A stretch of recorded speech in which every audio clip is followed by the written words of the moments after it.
2024 신인 정치인 선발전이 드디어 막을 올렸습니다. 네, 지난 8일에 드래프트 2024 공개됐는데 다들 한번 들어가 보셨나요? 저희가 뉴에이지가 스포츠 에이전시답게 막 깃발도 걸고 경기장 무드도 아주 낭낭하게 반영해가지고 웹사이트를 만들었는데요. 설마 아직 안 들어보신 거 아니겠죠? 드래프트가 뭔지 모르시는 분들도 있지 않을까요? 드래프트가 뭔지 아직 모르시는 분들은 여기서 보실 수 있습니다. 저희 웹사이트에 4개의 깃발이 펄럭이고 있잖아요. 거기 밑에 보니까 뭐 엄청 비장한 문구도 있던데 어떤 건지 한번 소개를 해주세요. 저희 깃발 아래 적혀있는 문구들은 저희가 내년 총선에서 정치인을 국회 10%로 만들겠다고 약속을 했잖아요. 거기까지 나아가는 계획이 담겨있는 문구들인데 사실은 첫 번째는 경기장의 규칙을 정하다. 그리고 두 번째는 신인 선수를 발굴하라. 그리고 세 번째는 드디어 정치인을 경기장으로 입니다. 정치인은 어떤 기준으로 뽑고 싶은지, 발굴하고 싶은지 기준을 세우고요. 그 다음에 그것에 맞는 사람들을 찾아내고 마지막으로 정말 2024년 총선에 내보낼 수 있도록 함께 지원하는 과정이라고 볼 수 있겠습니다. 그러면은 저희가 첫 번째 스텝 1 정기장의 규칙을 정하다가 공개됐잖아요. 이게 어떤 건지 좀 더 어떻게 참여할 수 있는지 구체적으로 좀 설명해 주시면 좋을 것 같아요. 지금 웹사이트에 들어가서 첫 번째 깃발을 누르면 딱 1000명만 받을 수 있는 한정판 티켓의 주인공이 되어보세요 라고 얘기를 하고 있어요. 그래서 이 티켓을 받고 드래프트에 입장하면 저희가 기대하는 내년에 보고 싶은 정치인의 기준을 같이 정할 수 있는데요. 저희가 그 답변란에 보면 어떤 모습의 정치인을 보고 싶은지 그리고 정치인이 이런 문제는 꼭 해결해야 돼 라고 하는 거에 대해서 의견을 남기게끔 되어 있어요. 그래서 저희가 이 1000명의 의견을 모아서 내년 총선에 우리가 기대하는 정치인은 이런 사람이야 라고 하는 채용 공고를 만들 거고요. 이 채용 공고 내용을 결정하는 오프라인 행사도 열 예정입니다. 그래서 뉴에이즈를 후원하고 계신 빌더분들이랑 또 이메일 구독하고 계신 캐스팅 매니저분들을 모아가지고 그러면 이 채용 공고에 최종적으로 어떤 내용이 담겨야 할까를 같이 결정하는 날을 가질 거고요. 그래서 중요한 거는 우리가 바라는 정치인은 어떤 모습인지에 대한 기준을 같이 만들고 여기에 맞는 사람들만 저희가 찾겠다는 거예요. 저희가 2022년 지방선거를 가장 먼저 시작할 때도 이렇게 정치인의 자격 요건을 합의하는 것부터 했었어요. 그래서 그때와 달라진 게 있다면 정치인이 어떤 사람이었으면 좋겠는지에 대한 태도는 UAG의 변화를 함께 만들어가는 파트너인 후원자, 빌더분들과 결정한다는 거고 의제 우선순위도 구독하고 계신 캐스팅 매니저 분들 중에서도 다양한 정당의 입장을 가지신 분들을 모아서 결정할 거거든요. 그래서 처음 할 때는 그래도 코로나이기도 하고 상대적으로 작게 했다면 이번에는 정말 같이 모여서 기준을 제대로 논의하고 꺼내보는 그런 시간을 가져보려고 합니다. 빨리 오프라인 이벤트 열고 싶어요. 너무 재밌을 것 같아요. 맞아요. 저희 막 약간 기획하다가 흥분해가지고 약간 보드게임을 하는 것 같은 그런 흥미진진함이 있는 자리가 될 예정입니다.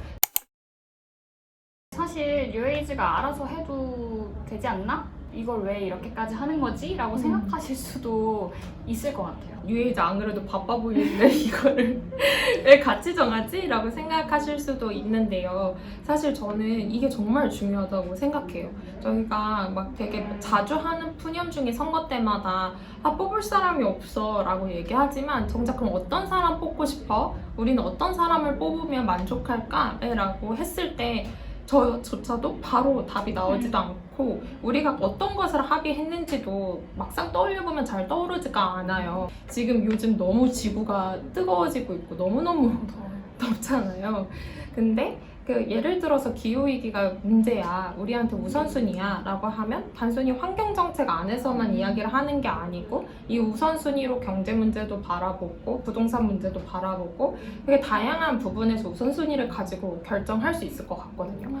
또 그리고 친구들한테 정치인 어떤 사람이었으면 좋겠어? 물어보면 대부분 하는 얘기들이 배웠으면 좋겠어. 막 헛소리 안 했으면 좋겠어. 막 서로 싸우지 않고 문제를 해결했으면 좋겠어 라고 하는 굉장히 태도에 대한 이야기를 많이 해요.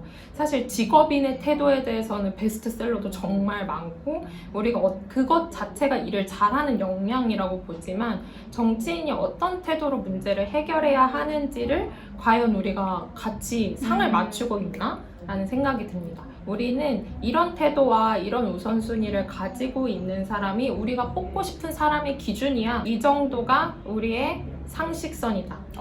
네. 좋은 표현인 것 같아요. 상식선. 그래서 이 정도 밑으로 내려가지 말어라.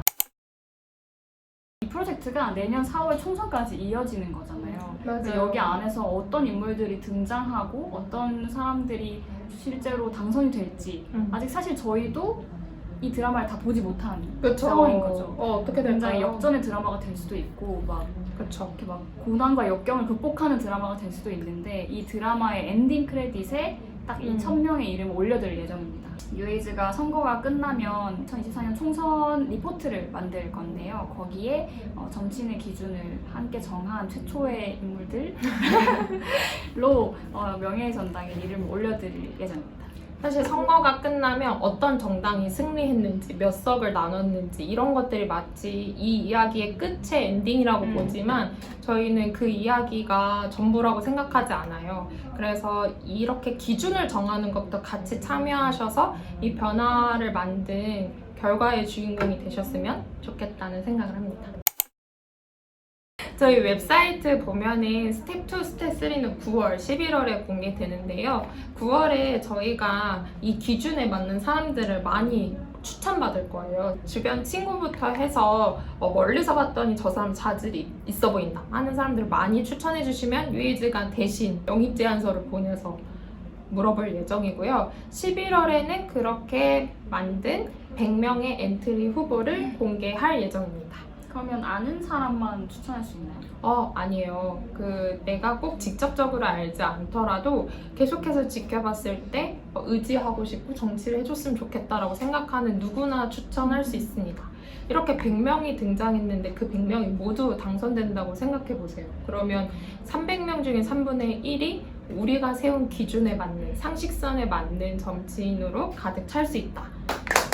그래서 이 1000명의 티켓을 꼭 놓치지 마시라고 이야기를 드리고 싶은데요. 네. 지금 티켓이 얼마 남았죠? 지금 티켓이 얼마나 남았죠? 지금 티켓이 얼마 남았죠?